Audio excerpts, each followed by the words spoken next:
J'ai un coup de cœur pour Arthur, l'animateur, qui est revenu aujourd'hui dans TV Magazine sur la fermeture de C8.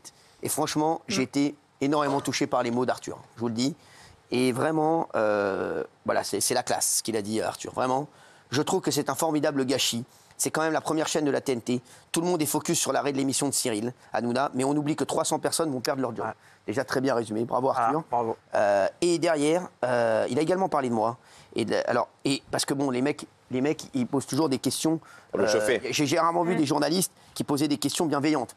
Et c'est là où j'aime la réaction d'Arthur, qui a été extraordinaire. Parce que comme là, ils m'ont pas mis la question comme d'habitude, qu'ils font jamais le travail correctement, mais on les aime quand même. Voilà, parce que on m'a envoyé c'est que pensez-vous que Cyril Hanouna opère un revirement idéologique? Mais comment on peut poser une question aussi bête? Non mais franchement, quelle est la bêtise de cette question? Un revirement idéologique? Et je trouve que la réponse d'Arthur, franchement, j'aurais pas fait mieux. Je vous dis la vérité. C'est parce qu'ils ont voulu donc lui faire dire du mal de moi. Le piéger. Forcément, le piéger. Arthur. Mais bon, Arthur, voilà, il est bien plus intelligent qu'eux. Excusez-moi. Depuis quelque temps, nous nous sommes reparlés. Voilà, depuis quelque temps, nous nous sommes reparlés avec Cyril. C'est un showman. Il faut comprendre que tout ce qu'il fait, c'est du spectacle. Il est proche des gens, son public l'aime, et je ne pense pas qu'il ait des volontés d'imposer une quelconque idéologie politique. Merci Arthur, vraiment, qui a bien résumé le truc. Bravo à lui. Franchement, merci Arthur.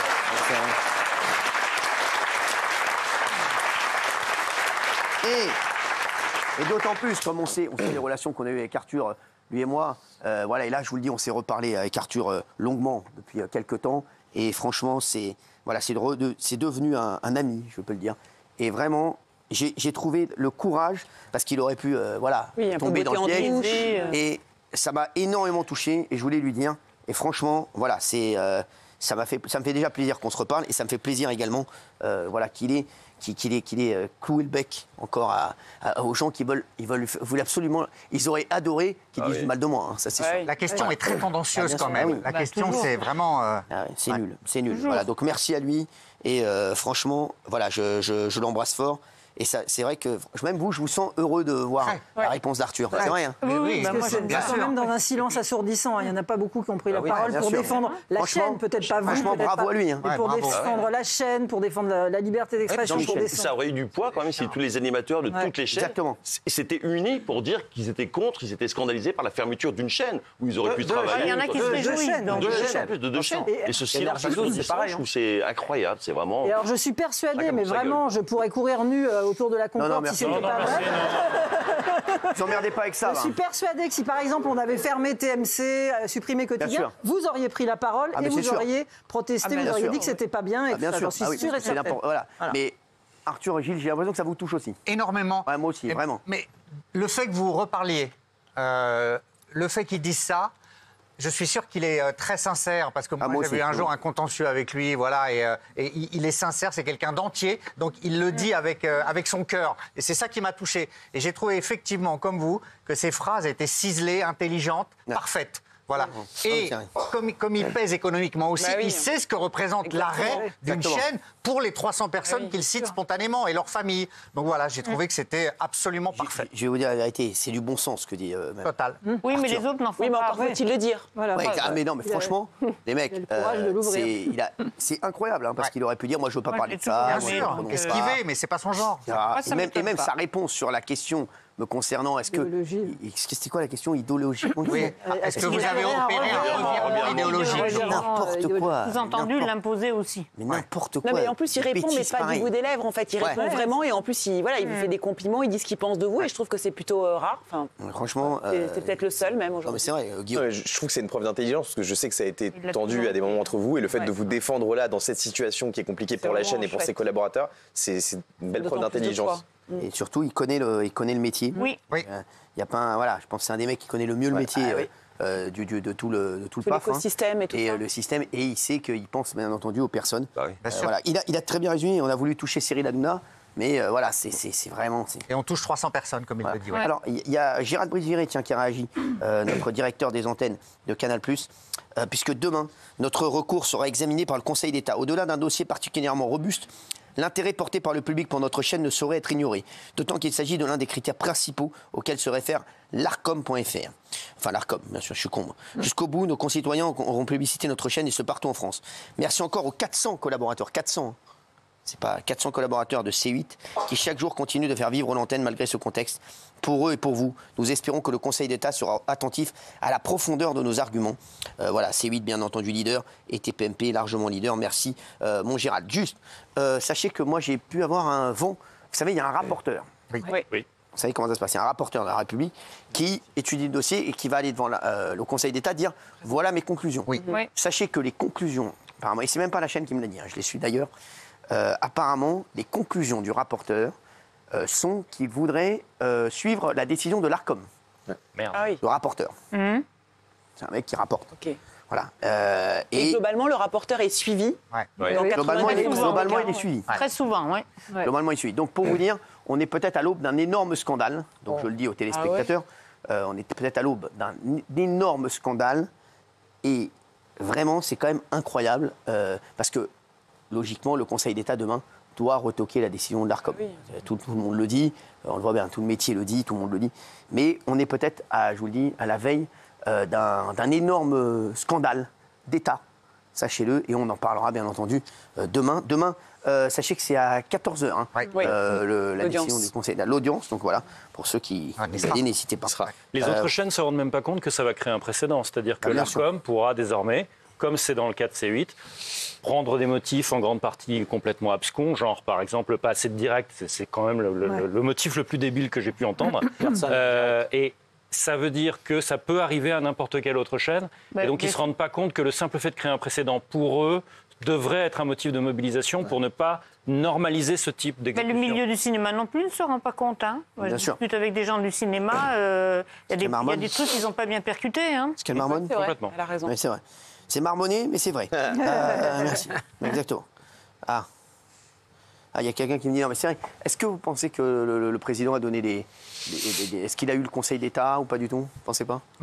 Directement, aucune chance. Le message de Gérald Brice-Viret qui dit le dossier. Et c'est vrai que quand on lit le dossier, un dossier robuste, il est plus que robuste, il est incontestable. Les motivations sont ultra légères.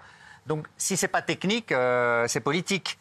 Et si la décision de l'Arcom est suivie par le rapporteur et éventuellement par le Conseil d'État, c'est qu'en tout cas, le politique a acquiescé à cette décision. En France, c'est pas possible autrement, Cyril. Vous pouvez pas avoir une décision de cette ampleur sans que le politique, à minima, acquiesce. À maxima, le politique aurait pu décider, je pense pas. Mais il y a un acquiescement du politique qui, moi, me choque. Voilà. Ça veut dire que le politique ne s'est pas opposé à ça. Et là, c'est choquant, c'est très perturbant pour la démocratie. Oui, écoute, on va voir ça demain. Mais oui, peut-être voilà. qu'ils auront un éclair de lucidité. Allez, hier soir... Mais vous avez de l'espoir ou pas ? Moi ? Ouais. J'ai toujours de l'espoir. Oui, bien sûr. Mais c'est quoi votre intuition ? Après tout, vous avez beaucoup d'intuition dans votre travail et tout ça. Mon intuition, je vais vous dire la vérité, c'est qu'ils vont être encore plus dans la merde après leur décision qu'avant leur décision. Je pense. Parce que je pense qu'on va gagner à la Cour européenne, c'est sûr. Que ça va coûter énormément d'argent aux Français. Parce que je peux vous dire qu'il va y avoir un énorme dédommagement. Ça va être de l'ordre de 500 millions d'euros, à mon avis. Voilà, qu'on va devoir payer. 500 millions t'imagines Je pense, voilà. C'est préjudice. Dédommagement dans ces eaux-là. L'essence à la voilà. d'augmenter. Et que, mine de rien, je le dis, Cyril Hanouna sera toujours là pour les faire chier.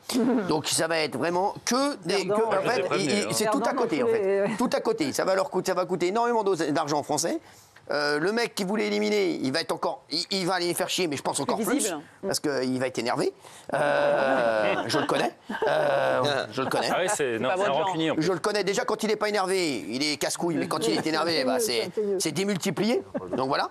Et 3, Vincent Bolloré. Vincent Bolloré, il n'en a rien à carrer. Voilà, et Vincent Bolloré, ça fait des années qu'il fait rayonner la France. Il va continuer à la faire rayonner. Voilà, je vous le dis, et qu'il emploie des milliers de personnes. Voilà, donc en fait, ça veut dire, c'est que des mauvais choix. Voilà, c'est se tirer une balle dans le pied. C'est pas une balle dans le pied, là, à ce niveau-là, là, c'est, à mon avis, elle est partout, la balle. Merci. Non, mais je vous dis, non, c'est catastrophique. Mais voilà, je pense que, voilà mon sentiment. Okay. Après, peut-être que je me trompe. Et je ferai un mea culpa, si bien entendu, On a une bonne surprise. Exactement. Je ne sais pas si vous avez remarqué, parce que le public n'est probablement pas au courant, le Conseil d'État, c'est à la fois celui qui doit statuer sur la décision prise par l'ARCOM. Les pilotes de l'ARCOM, ils sont désignés par le pouvoir politique. Le Conseil d'État, il est à la fois en train de juger ça, mais son boulot au quotidien, c'est d'être conseiller du gouvernement. Et pour prendre sa décision, avant ça, le Conseil d'État, il écoute un rapporteur qui représente le gouvernement.